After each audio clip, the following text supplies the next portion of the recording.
Señores, si recorriéramos íntegramente su currículum, terminaríamos el programa dentro de 1 hora y media, que es cuando termina el programa, y tal vez en ese momento podríamos decir todas las cosas que ha hecho y hace Tomás Abraham.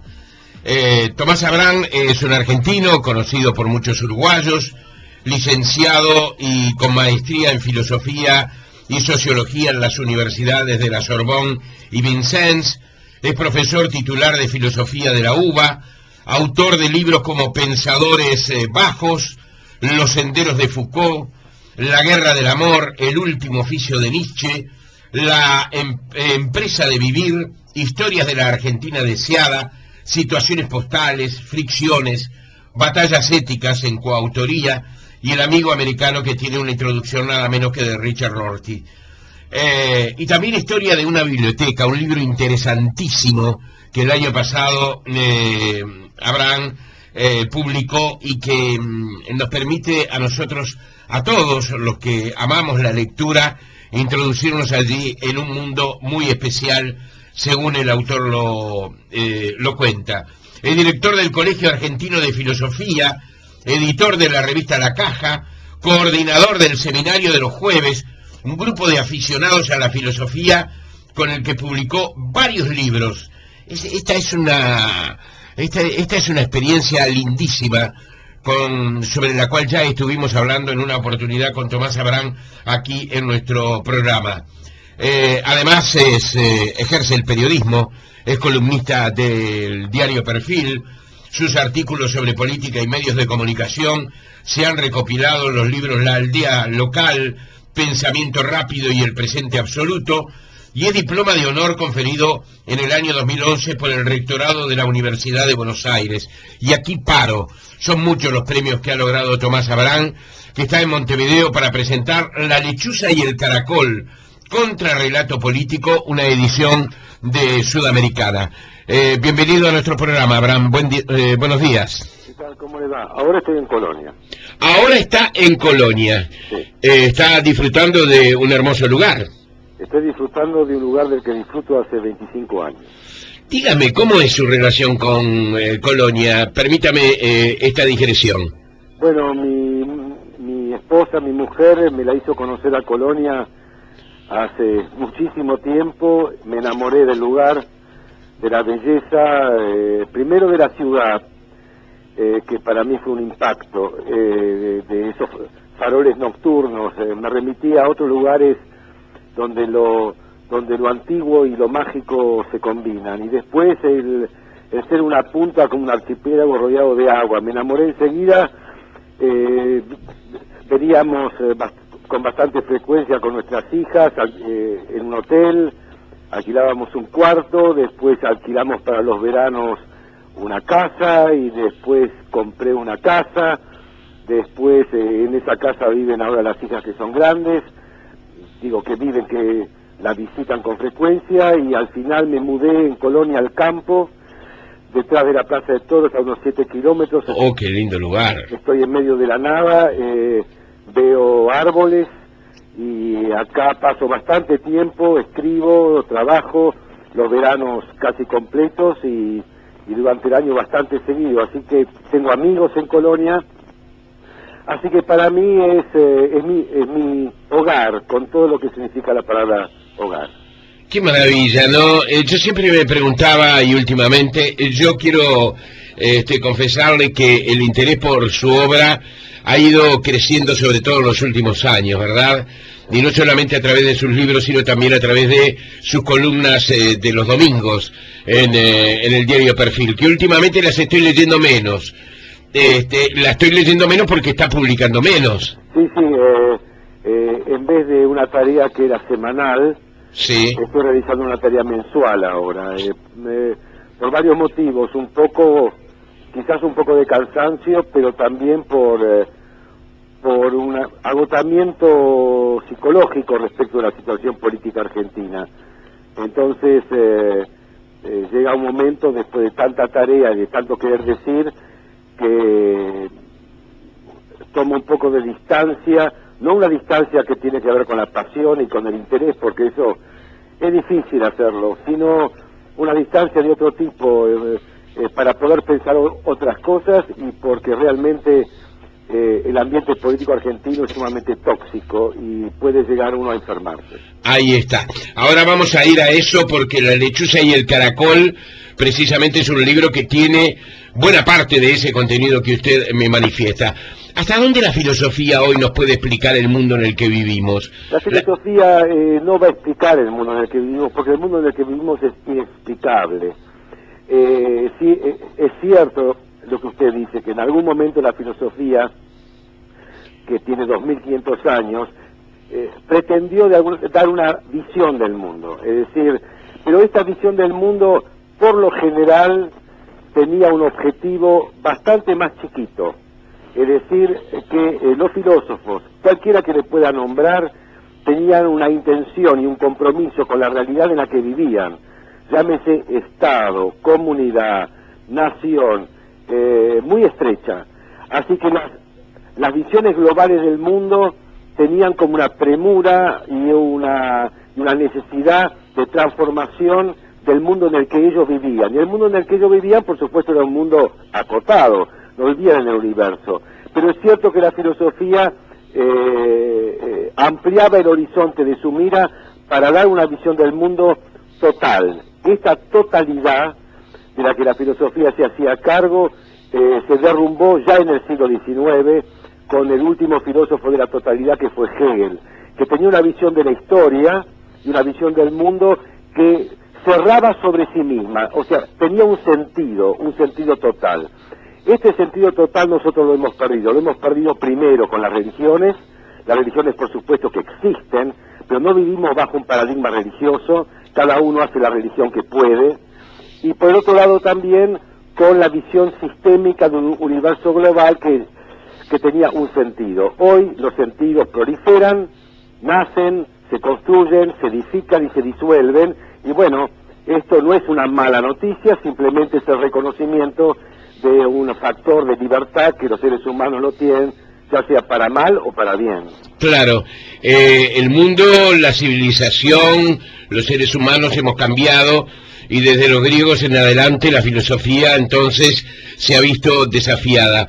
Vivimos en lo que Vargas Llosa dice la civilización del espectáculo. ¿Esa civilización del espectáculo muestra al ser humano tal como es o en realidad oculta al ser humano tal cual es o debería ser? El ser humano es una generalidad que abarca millones de diferencias, ¿no? Y además de culturas, de etnias, de sistemas políticos, es muy difícil juntar a toda esta diversidad de 7.000 millones de habitantes en una sola condensación, en un aparatito que se llame ser humano. En realidad nosotros estamos permanentemente en tensión por todas las diferencias que tenemos, esa unidad se nos escapa permanentemente. Ahora, el mundo del espectáculo, bueno, sin duda que nosotros vivimos en un mundo tecnológico. Sí.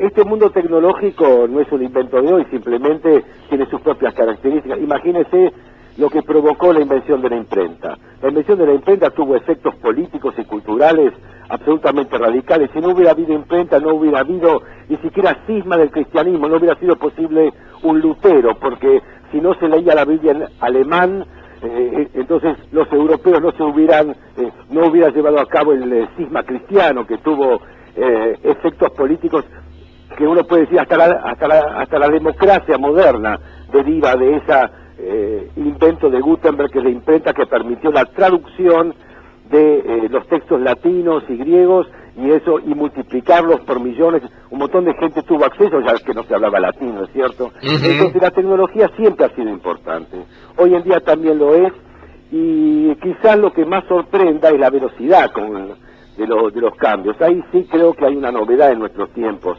La tecnología tiene unos cambios de enorme velocidad, en 10, 20 años cambian muchas cosas, y la ciencia aplicada o tecnología tiene incidencia en las costumbres, tiene incidencia en las formas de vida. Ahora, si bien hay cambios que se pueden ver todos los días, los padres los ven en los hijos, lo ven continuamente, los hijos lo ven en sus hermanos menores, etcétera. Estos cambios se ven. Ahora, yo creo que hay cosas que no cambian. Es decir, a pesar de estos cambios tecnológicos, de esta, como dice Vargas Llosa, ¿no?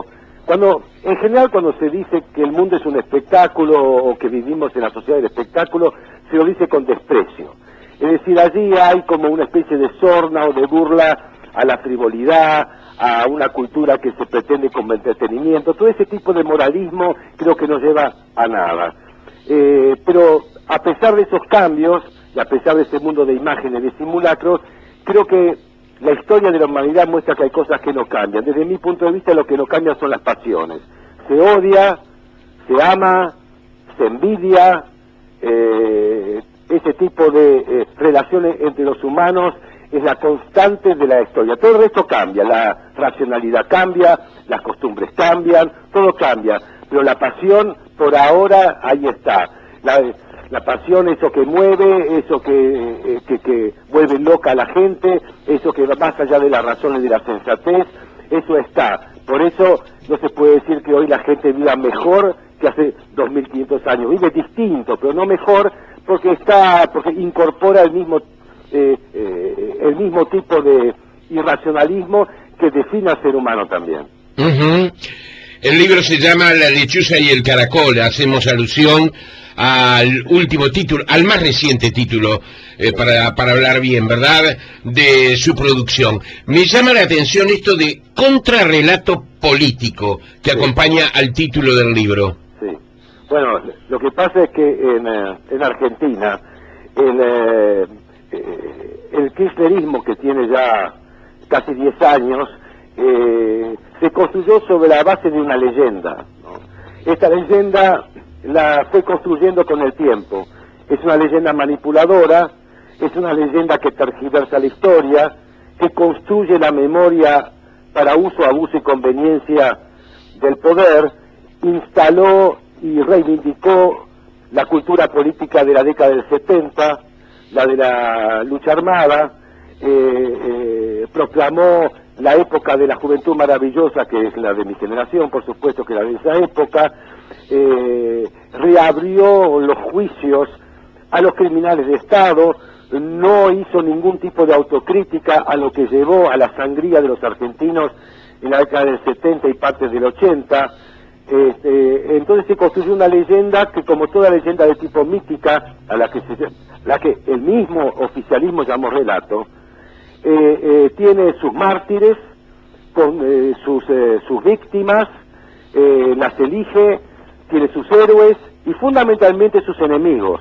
Tiene sus enemigos, tiene sus traidores y tiene, por supuesto, su gente leal. La búsqueda del enemigo, la concepción de que la política es la continuación de la guerra, la división de la sociedad para reinar mejor, el clima de permanente confrontación, el uso de la historia para ocultar el rol que tuvieron los mandamases de hoy, años atrás, y sacar legajos, mostrar fotos, hacer servicios de espionaje para difamar adversarios. Todo este clima que se vive en Argentina es un clima que yo creo que no va por buen camino, no sé en qué puede terminar. Esto no tiene nada que ver ni con la política económica, no tiene que ver con algunas mejoras sociales, no tiene que ver con el crecimiento de una economía que sale del pozo depresivo más abismal que tuvo en su historia en el 2001, no tiene que ver con asignaciones universales por hijo o con el matrimonio igualitario, que es reivindicado por vastos sectores de la sociedad y que no es un invento del gobierno, pero se le reconoce que lo haya puesto en ley, por supuesto que sí. No tiene que ver con si hay algún aspecto positivo en el kirchnerismo o no, por supuesto que los hay. Es muy difícil encontrar en la historia política un gobierno donde todo sea negativo. Hay aspectos positivos, pero lo más importante de todo es tratar de analizar el sentido de toda esta política y hacia dónde va y qué efectos puede provocar en el futuro. Desde mi punto de vista, vamos por mal camino. ¿Cómo el pasado puede determinar tanto la vida de algunos países? Esto no pasa solo en la Argentina, aunque creo que la Argentina lo está viviendo con mayor intensidad, ¿verdad?, a partir del manejo, y utilizo el término literario, del gobierno de los argentinos. ¿Cómo se explica que una historia que ya lleva 40 años. Una vez le cuento algo que de pronto no tiene importancia para usted, pero para mí fue muy sencillo. Alguien me decía, fíjate, la guerra terminó en 1945, la Segunda Guerra Mundial. Alemania lleva consigo todos los fantasmas, todos los remordimientos. Las generaciones nuevas preguntan a las generaciones mayores, ¿qué hiciste, papá?, durante la guerra? Pero Alemania no dejó de crecer, y además, más allá de las divisiones políticas que significó, por ejemplo, el muro, Alemania intentó llevar adelante, es decir, arrastrar ese pasado como una cosa común que de alguna manera daba responsabilidades a todos, no en forma acusatoria permanente. ¿Por qué en nuestros países ese pasado se sostiene como un discurso de éxito? Bueno, el caso de Alemania es un caso, para decir una redundancia, alemán. Los alemanes marcaron una línea de ocultamiento hasta la década del 60 sobre lo que fue Alemania. Miraron para otro lado, eso no les hizo nada bien. De la década del 60, nuevas generaciones en la cultura, desde un Günter Grass, un Fassbinder, o la misma escuela de Frankfurt, etcétera, todos empezaron a mirar cómo había sido posible el nazismo, que fue una secreción alemana, no solamente alemana, Alemania en el sentido amplio, austríaca también. Le hizo muy bien a Alemania mirar para atrás, le hizo muy bien a Alemania. Alemania creo que es el único país de la Europa que construyó ese nazismo, que miró un poco para atrás y de ese modo pudo ir mejor hacia adelante. No lo hizo así Polonia, no lo hizo así Hungría, no lo hizo así Rumania, que tiene los mandamases que van de un lado a otro de la política y donde hay antisemitismo, hay odio racial, etcétera. Alemania creo que en ese sentido va por mejor camino. Por lo tanto, no se trata de mirar atrás o de no mirar atrás, sino se trata también de cómo mirar atrás. Y además, ¿para qué mirar atrás? Porque la memoria es parte constitutiva de la historia de los pueblos, que no pueden vivir como un mosquito en el instante, saltando segundo a segundo. Hay una historia, hay idiosincrasia, hay sedimento cultural, uno se lleva el pasado consigo mismo, pero lo recrea permanentemente con el presente. Entonces, de lo que se trata es ¿para qué? Y la memoria es una construcción política. Entonces, ¿qué se selecciona? ¿Para qué se selecciona? ¿Para quién se selecciona y con qué objetivo? En Argentina, la reivindicación de la década del 70 surge en un momento de una anomia moral sumamente grave, porque nosotros en Argentina, después de 28 años, que por primera vez no vivimos, por primera vez en la historia moderna, no vivimos bajo tutela militar, donde el ejército y las fuerzas armadas no son los custodios de la nación que ponen y sacan presidentes civiles cuando los hay y ponen y sacan presidentes militares. Es la primera vez en la historia, en 28 años, que nosotros no vivimos bajo la tutela militar desde que en 1991 el expresidente Menem encarceló a Mohamed Ali Zainuddin. Ya no vivimos bajo amenaza de golpe de Estado. Y en estos 28 años de civilidad no hemos podido construir un sistema político. Es muy difícil construir un sistema político sin partidos políticos, que están absolutamente demolidos en Argentina. Es muy difícil hacerlo con dos presidentes que en estos años fueron echados antes de la finalización de su mandato. Es muy difícil hacerlo con un presidente reelegido durante 10 años como fue Menem, que no se puede pronunciar su nombre en la Argentina porque es el maldito culpable de lo que sucedió después. Y tampoco se puede con una asociación conyugal que se quiere eternizar en el poder. No hemos construido un sistema político. Cuando esto explota en el año 2001, y entonces la confianza de la sociedad en cualquier autoridad existente se anuló, se borró, nadie confiaba en nadie, que se vayan todos era un grito mucho más extensivo y extensible de lo que se creía. No eran solamente los políticos que se pedía que se fueran realmente todas las autoridades, policía, ejército, empresarios, dirigentes gremiales, burócratas corruptos, políticos, economistas, todo el sistema educativo, todo estuvo en crisis y nadie creía en nadie. Entonces, cuando sucede algo así, cualquier cosa puede pasar. Sobre eso se edifica poco a poco el kirchnerismo, que va a buscar el único bastión moral incuestionable en la Argentina, que es la víctima absoluta. ¿Quién es la víctima absoluta? Madres y abuelas de los desaparecidos. Allí empieza a edificar el Museo de la Memoria, el Monumento a la Memoria, encuentra una legitimidad en la corporación cultural sumamente sensible a los derechos humanos después de las barbaridades que pasaron en la Argentina en esa década, y va construyendo una historia en la medida de sus ambiciones de poder, a construir su poder, y para eso busca aquello que lo justifique y lo legitime, y bueno, y obtiene el apoyo de vastos sectores de la cultura hasta hoy en día y de las organizaciones de los derechos humanos. Esta mirada del pasado le es fundamental al kirchnerismo. Desde el momento que saltan los primeros escándalos financieros de las asociaciones de los derechos humanos, Madre de Plaza de Mayo, caso Schocklender, etcétera, es cierto que la Asociación de las Madres de Plaza de Mayo ya no están permanentemente con Cristina, además, para sacarse la foto para los medios, las alejó un poco, todavía mantiene con fuerza abuelas de Estela Carlotto que son incondicionales con el gobierno. Todas las organizaciones de los derechos humanos ahora forman parte del aparato de Estado, cuando su función nunca fue esa, porque son aparatos contraestatales. Y bueno, desde ese momento trata el kirchnerismo de sacarse la foto con jóvenes, hablar de la juventud, de la cámpora, etcétera, etcétera. El pasado lo necesita. Ese pasado es lo único que lo puede legitimar, y ese pasado lo va construyendo, anulando ciertos personajes. Usted sabe muy bien que los Kirchner no eran particularmente revolucionarios durante la época de la dictadura, sino que eran empresarios jurídicos exitosos, que hicieron gran fortuna en la época. No son Dilma Rousseff, no son José Mujica, no son Bachelet, y por lo tanto insisten aún más en crear esta historia para que ellos formen parte de ese panteón heroico que tanto necesitan. Señores, el libro se llama La lechuza y el caracol, contrarrelato político. Su autor, Tomás Abraham, nos ha acompañado esta mañana aquí en Tiempo Presente.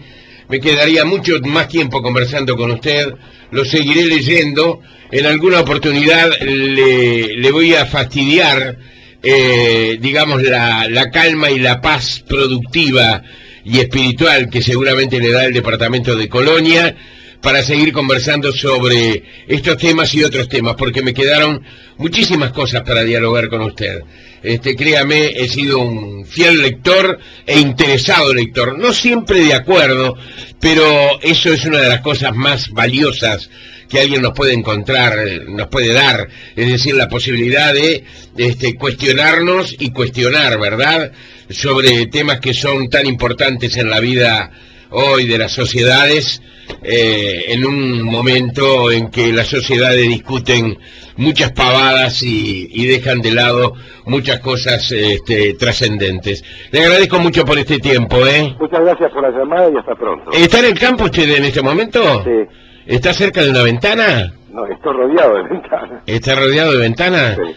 Descríbame un poquito ese campo que está mirando con sus ojos. Bueno, 5 perros, 4 gatos, algunas cabras, 2 pingos, gansos, pavos, tengo ahí algunos patos que van dando vuelta, las cotorras y un par de teros. Se parece a la felicidad eso, ¿no? Bueno, escúchenme, la felicidad no existe, se parece al campo. Está muy bueno. Lo voy a llamar nuevamente, Tomás. Le agradezco mucho por este tiempo. Gracias. Adiós.